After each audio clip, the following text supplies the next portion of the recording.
Good afternoon. I'm Angela Musalam, the Public Information Officer for the Placer County Sheriff's Office.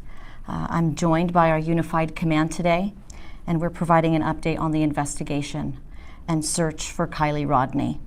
I'd like to first introduce Nevada County Sheriff's Captain Sam Brown for the latest on the search and rescue efforts. Good afternoon, everybody. So obviously our search for KIELY continues, and we're trying to do the best that we can to keep things moving in a positive way and attempt to find some clues and locate some idea of where we need to get to. We've been working pretty close with the family, trying to make sure that we're providing them with up-to-date information, but also try to protect from a lot of the ups and downs that have occurred throughout this whole ordeal. We are still looking for any clues, videos, tips, any information to help us to put pieces together and help us to direct where we're going and how we're going to continue to do a search. We are moving into a more limited but continuous search and rescue effort. We've pulled in a ton of resources towards that goal, and I think to date we've had over like 9,000 man hours into searching, which is pretty astronomical. Our biggest problem is where do we go and how do we keep sustaining this? And so we do have some plans that were continued. Our team, our overhead team, worked extremely hard into long hours and continues to work to this day on creating plans that we can continue to follow up on. But we are going to have to switch modes and kind of focus on the investigative end and try to figure out where do we go from there. We still want all eyes and ears out there. We're coming into hunting season. We're hoping for people to have eyes out all over the place, and we're going to continue to put all of our efforts in as a unified command and continue to try to do our best as we move forward.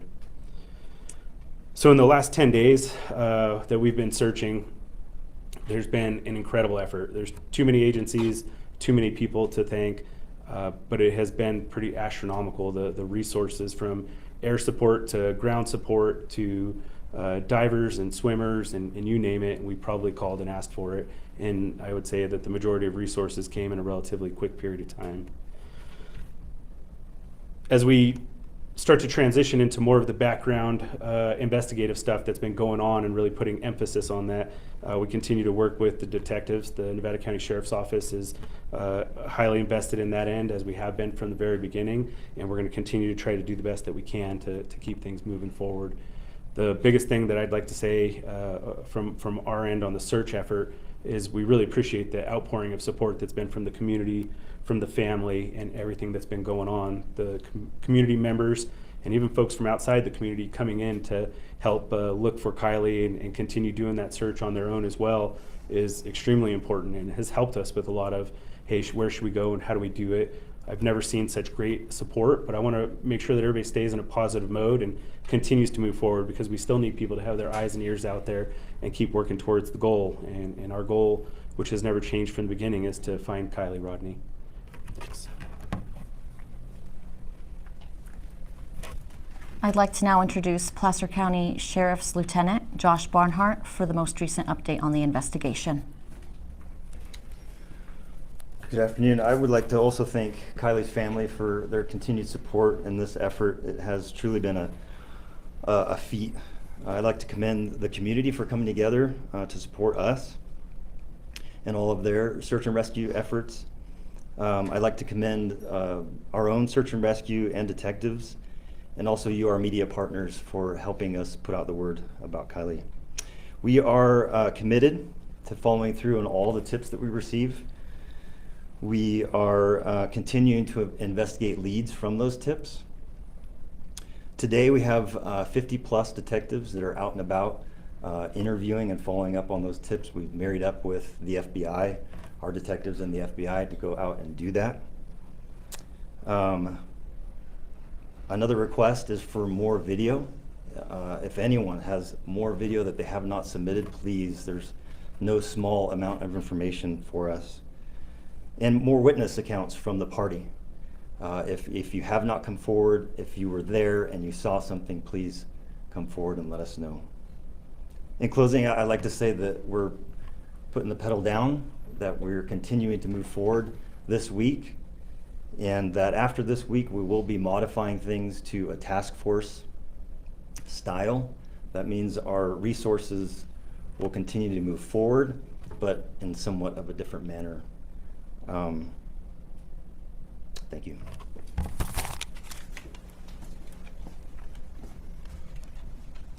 As many of you are aware, yesterday we put out an updated photo on a sweatshirt that Kylie was seen wearing at the party Friday evening. Just to provide some clarification on that, we did receive video evidence showing Kylie at the party wearing the white sweatshirt you see to my left.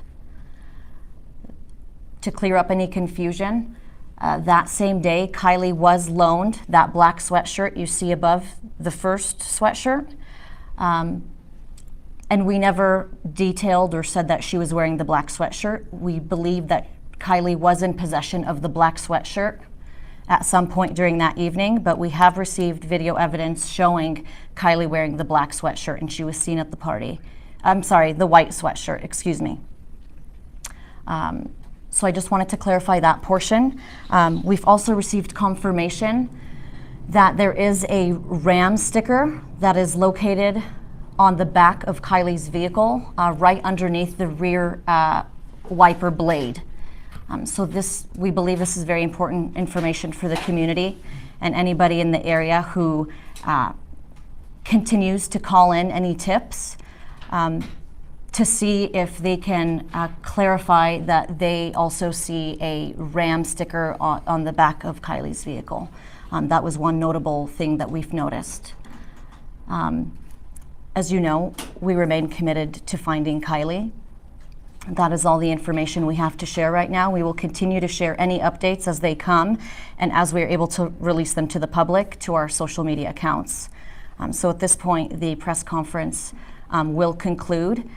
We will limit questions to the press only and 2 questions per reporter in the interest of time, because we would like to get our command staff back to the incident command posts so they can continue their investigation. Just one.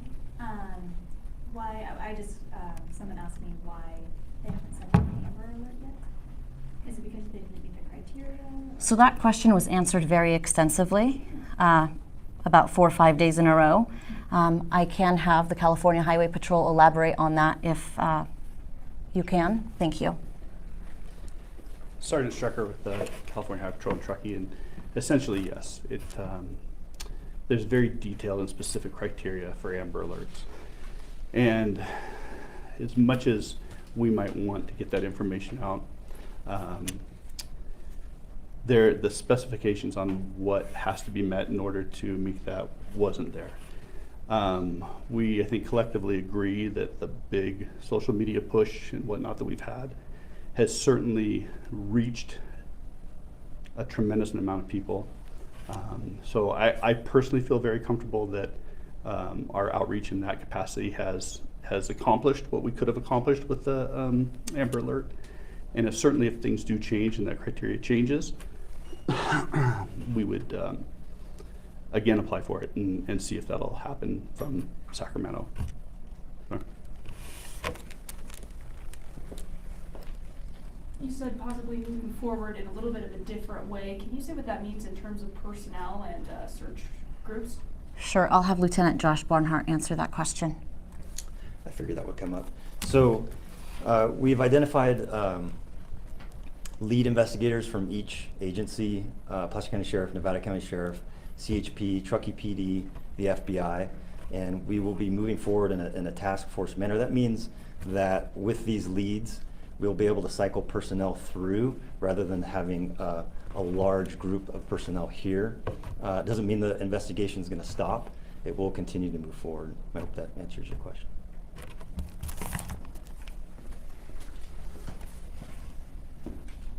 Judy, has there been any change of position by the adults that have advised the teens not to speak? We talked about this a few days ago, that this was a very important part, that there was adults advising the teens that were at the party not to speak and contact authorities. Has there been any change in position with that? I don't know that that's readily apparent. We only received several reports a few days ago, and since then we haven't received additional reports, but that doesn't mean that people are still telling, other teens potentially or young adults to not come forward. Our detectives and the FBI investigators are extremely committed to interviewing as many people as possible who went to that party, and they continue to do so today. Thank you. To follow up on that question, has anyone interviewed by the FBI in the surrounding area been uncooperative with investigators? I'm going to let Lieutenant Barnhart answer that question. I would say for the most part, everyone's been very cooperative, yes. And like I said, thank you to the community. Many people have come forward and given us information, but we haven't run into very large roadblocks with people not wanting to give us information. I think what JD was talking about was probably an isolated incident that we were able to get past. Thank you. You're welcome. Thank you.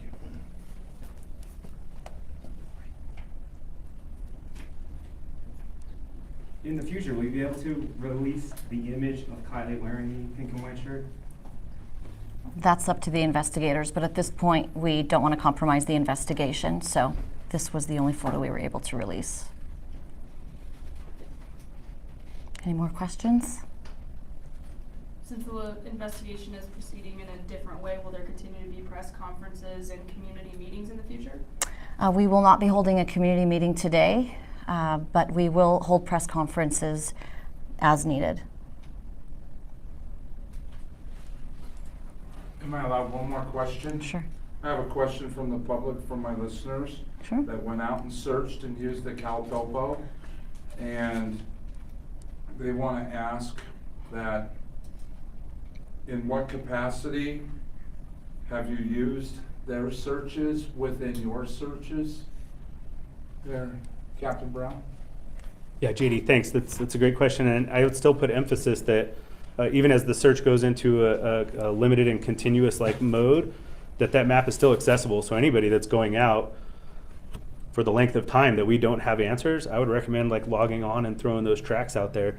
So ultimately, when search and rescue operates, there's an overhead team that designs plans and creates them, and we do that based off of information from the investigation, information from the map that folks are going out and using. That doesn't necessarily mean, though, that we don't go out and say search that same area, which is also why we told people, that it doesn't matter if we went and searched somewhere. If you go and search it again, you could literally be standing on a cliffside and not see something that's on the other side based on trees and terrain and rocks and all kinds of various things. And it's happened in many searches and in many areas. And so that still remains a huge possibility.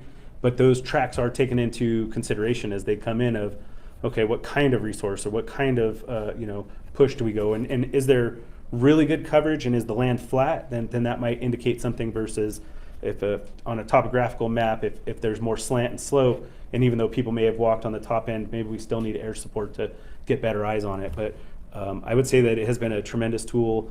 It was fairly innovative from the team that's doing things, and CalTopo for us for search and rescue has always been a huge help, and just adding more tracks and more information doesn't always give us the answers, but it gives us an idea of direction and things. But yeah, it has been helpful in the event that the community is like, why are we doing this? We know we haven't released any maps.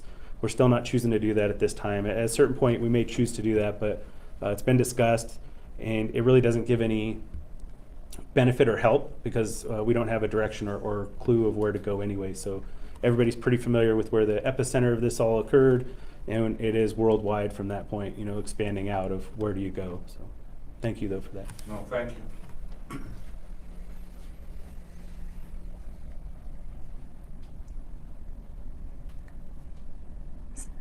Everybody good? All right. Thank you so much for helping us spread the word. We appreciate it, and we hope to have updates for everybody soon.